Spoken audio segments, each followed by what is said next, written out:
Hello YouTube, comic book brothers and sisters from other comic book mothers and misters.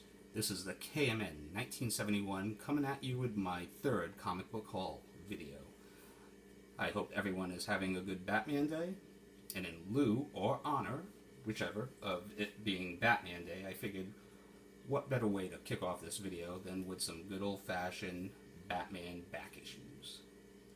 Starting off, Batman from DC Universe Rebirth, one of the multitude of variants, but this one is offered throughout the New England area. It's a New England comic,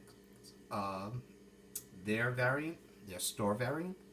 I believe it's probably 3,000 copies, I believe. But I just bought it because of that killer Batman Joker cover. Lee Berajamo, I believe I just slaughtered his name, but great artist, great photorealistic artist right there.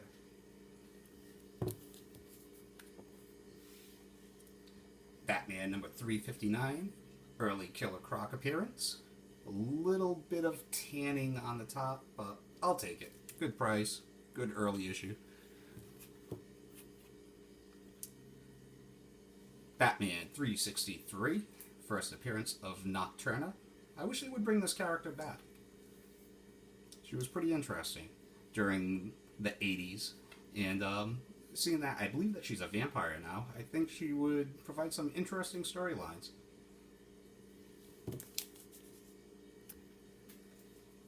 Batman 417, first appearance of the KG Beast, who, if you blinked, you might have missed him in Batman vs. Superman. Batman 423, iconic Todd McFarlane artwork, at least on the cover. Now imagine in a world of what if DC knew what they were doing and actually signed Todd McFarlane after he did a brief stint on Detective Comics during the Year 2 arc, instead of going over to Marvel and revolutionizing the Hulk and especially Spider-Man. As good as Batman was in the 80s, imagine the great Jim Starlin run if he would have had Todd McFarlane on art. Imagine Death in the Family with Todd McFarlane on pencils. What if? Detective Comics, number 468. Nothing significant about this issue. It's just, well, from my perspective, well, my personal reason for buying it, aside from being a Batman issue, is that it guest stars the Justice League of America, and it is drawn by the late, great Marshall Rogers. Detective Comics, number 501. It is the first appearance of Alfred Pennyworth's daughter, who I cannot remember her name. Sorry.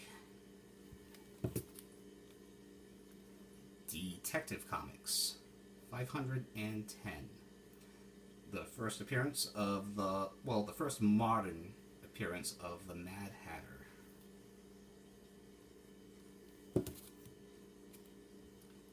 Detective Comics 525. Early Killer Croc appearance. Good stuff.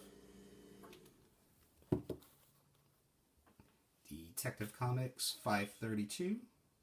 Early Joker cover. Well, not an early Joker cover, but a nice cool 80s Copper Age Joker cover, I guess.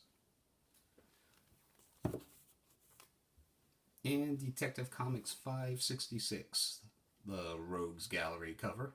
I'm not really sure why this book is in such high demand. I mean, during the era that it came out, Doug Moench, Gene Colan, there's nothing really significant about this issue. I'm pretty sure people are just buying it for the cover, which is cool. Get these out of the way.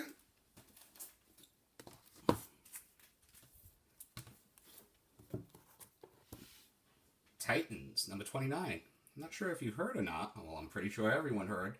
But Deathstroke will be making an appearance in the new Justice League movie. And not only that, will be one of the, if not, probably the main antagonist in the new Batman solo flick. So, as an old school Teen Titans fan, I love it. This particular issue, it's not really Bruce Wayne and Deathstroke going. This is during the era where Bruce was lost in time after Final Crisis, and this is Dick Grayson, an old school Dick Grayson Deathstroke fight. Always good. And this is a continuation of that story. Titans number 30. You have Deathstroke on the cover. You have Batman on the cover. You have Harley Quinn on the cover. It's a Titans book. And it is dirt cheap. So why not?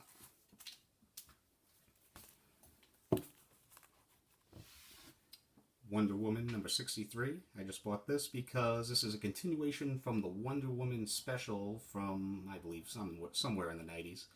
And it was Wonder Woman versus Deathstroke, and this is a continuation of that story. Deathstroke guest starring in Wonder Woman, Brian Ball on cover, no-brainer for me. Flash, number 325. This is the aftermath of the death of Zoom. I'm still on the lookout for issues 323 and 324.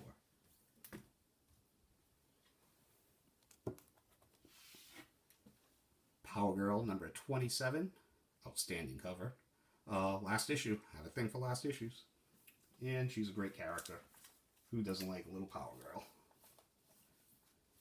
Okay, we have a little bit of an X-Men run. Starting off with X-Men 158. Uncanny X-Men 158, excuse me. Early rogue appearance in the X-Men title. Before she was a member.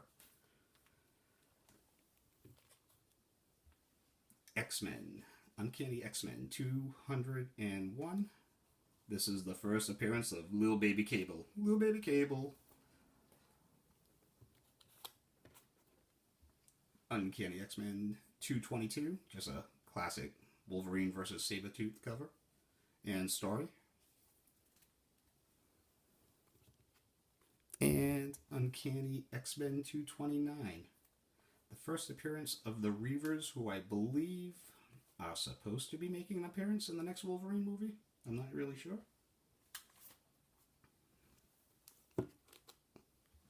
X-Men. Worst X-Man ever, number 3. This is the first appearance of a character named Matilda. I'm not sure if anything will come to fruition with this character, but there was a little heat surrounding her for a little while, and you never know. You never know when Marvel will come back. It's always in these little weird abstract titles. Boy.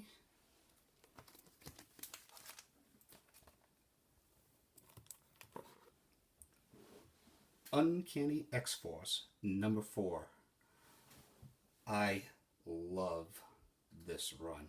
I have to talk about a classic or an alleged classic run every video, and this is the one. I would gladly put this run up there with the best of the Claremont Byrne Uncanny X-Men run. Claremont and Jim Lee's Uncanny X-Men run. Grant Morrison's New X-Men run. Joss Whedon and I'm drawing a blank. Well, Joss Whedon's run and John Cassidy's run on Astonishing X-Men, the first 24 issues. Outstanding stuff. Remender's Uncanny X-Force can go shoulder to shoulder with the most classic X-Men runs. Love this run.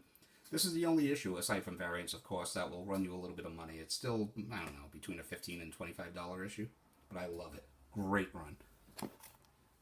I really needed it too because, I mean, not to rant too badly, but I have not been impressed with Marvel's handling of the X franchise, and I really needed an X fix, and that's where I went for it. Also, a huge Star Wars fan.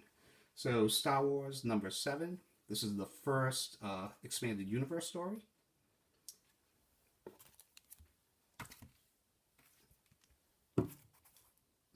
Star Wars number 50. Just a good old-fashioned anniversary issue, which I love. Star Wars number 81. Great cover. Boba Fett appearance. And I'm pretty sure that's the only reason that this one's in a little bit more demand than, you know, your regular standard Star Wars issues that don't adapt Star Wars, A New Hope, or Empire Strikes Back, no first appearances, but for some reason this issue draws a little bit more attention. And Star Wars 100. Great cover. Great anniversary issue.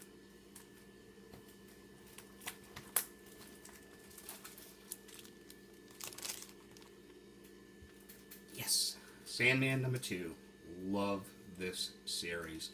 I'm not going to go through and show all of them. I figure, because I have a couple more coming in the mail, which will be in the next run, but I'm not going to go through 1 through 75 and show all of them, unless you would want to see that. But I figure probably the first year's worth of Sandman, maybe issue 26, and I mean, I'm going to buy the whole run, but I'm not going to force you to watch me buy the whole run.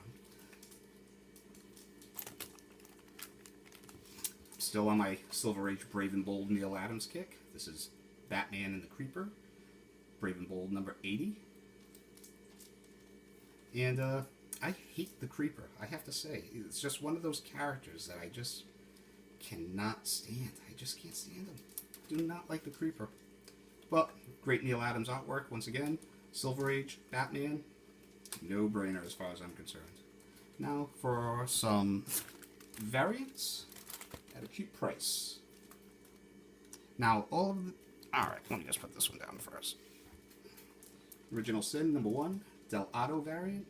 Now, this was the most expensive one. I paid, I believe, either $11.99 or $12.99 for this variant. And the rest of these were $9.99 a piece. So, love Dell Otto's artwork. And like I said, I'm not one of those people that goes hunting for variants, but if I see them at a fraction of the cost and at high grades, why not? I mean, why not pick them up? Original Sin number 5, White Queen Dell Otto variant. Number 8, Winter Soldier. Great Winter Soldier cover. That's fantastic. And my personal favorite, of course, being a Guardians of the Galaxy fan. Original Sin number 7, Gamora Dell Otto variant. Great book. This book has really depreciated in value. I couldn't believe how much it was going for, actually. But who knows? Maybe when Guardians of the Galaxy Volume 2 comes around next summer, this could shoot up again. Why not? It has a low print value. I mean, a low print run. So I could see it coming back, rearing its head around again. Why not? Now, last video I said I usually buy my books between fine, fine plus to very fine, which is for the most case, but that's basically just Bronze and Copper Age and Silver Age issues. Anything from late 80s onward, I always go high grade, obviously. I just didn't want that to be misconstrued. And some early Punisher appearances. Who doesn't like some early Punisher appearances? So, Amazing Spider-Man, number 175.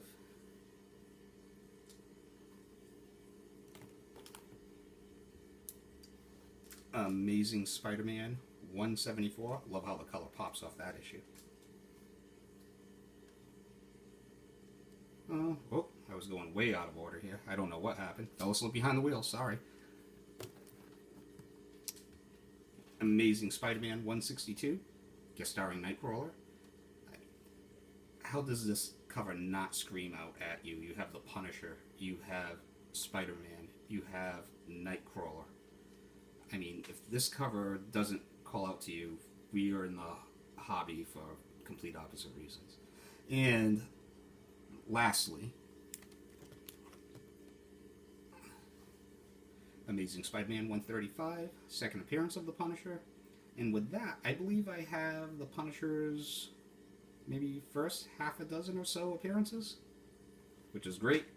Big Punisher fan. I mean, if you were collecting comics in the 80s, it was impossible not to be, well, not impossible, but it was very unlikely that you weren't into Wolverine, the Punisher,